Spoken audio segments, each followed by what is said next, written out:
Jairam Ramesh criticizes Modi's third term and swearing in. Congress leader questions legitimacy of Modi's victory. Criticism mounts as Modi prepares for third term. Congress leader Jairam Ramesh launched a scathing critique of Prime Minister-designate Narendra Modi ahead of his swearing-in ceremony, questioning the legitimacy of his third term. Ramesh remarked, and I quote, "The self-styled Vishwaguru, who has now become self-styled Vishwabandhu, is giving priority to getting international leaders. We have not received an invitation so far." Unquote. But let me say this, that Mr. Narendra Modi in the 2024 elections has suffered a devastating personal loss, political defeat and a moral debacle. He's a one-third Prime Minister. I've called him an Ek Tihai Prime Minister because without Mr. Naidu and Mr. Nitish Kumar, he would not have been Prime Minister. He's become Prime Minister with 240 seats. Jawaharlal Nehru became Prime Minister 3 times in a row with 2/3 majority and yet remained a Democrat. Mr. Narendra Modi is becoming Prime Minister for a third time, not even getting 272 on his own. I mean, the mandate is against him.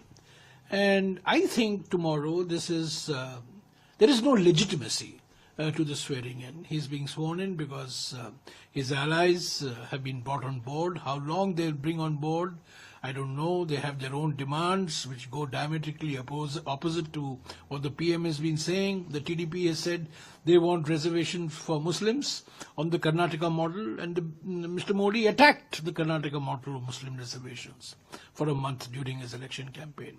So, it's riddled with contradictions. Mr.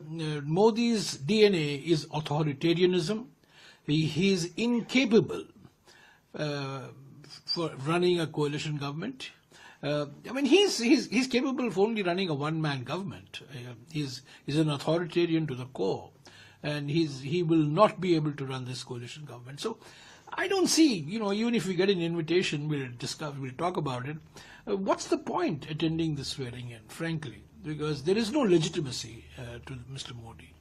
Ramesh accused Modi of facing a devastating personal loss, political defeat and moral debacle in the 2024 elections, stating, and I quote, "He is a one-third Prime Minister, because without Naidu and Nitish Kumar, he would not have been Prime Minister. He has become Prime Minister with 240 seats." Unquote. He contrasted Modi's position with that of Jawaharlal Nehru, who became Prime Minister 3 times with a 2/3 majority and remained a Democrat.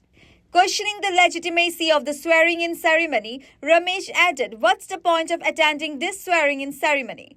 Because there is no legitimacy." Ramesh expressed doubts about Congress attending the ceremony even if invited, criticizing Modi's appointment as head of the NDA alliance and labeling it as hypocritical.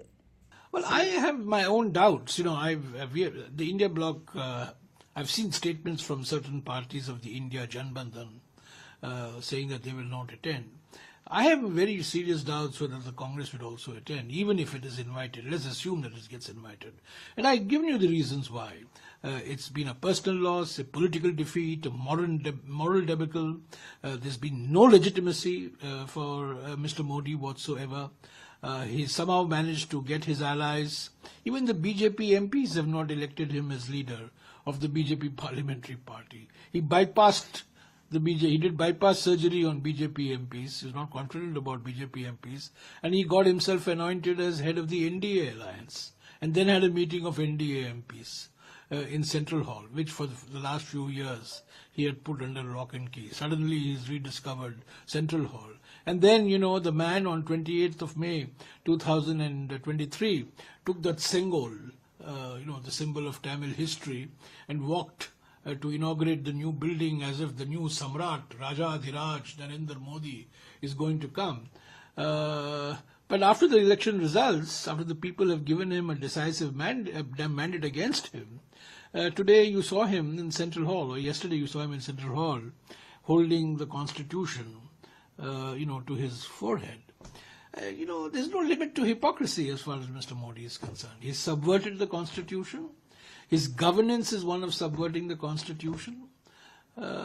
News Desk reports Sach, the reality.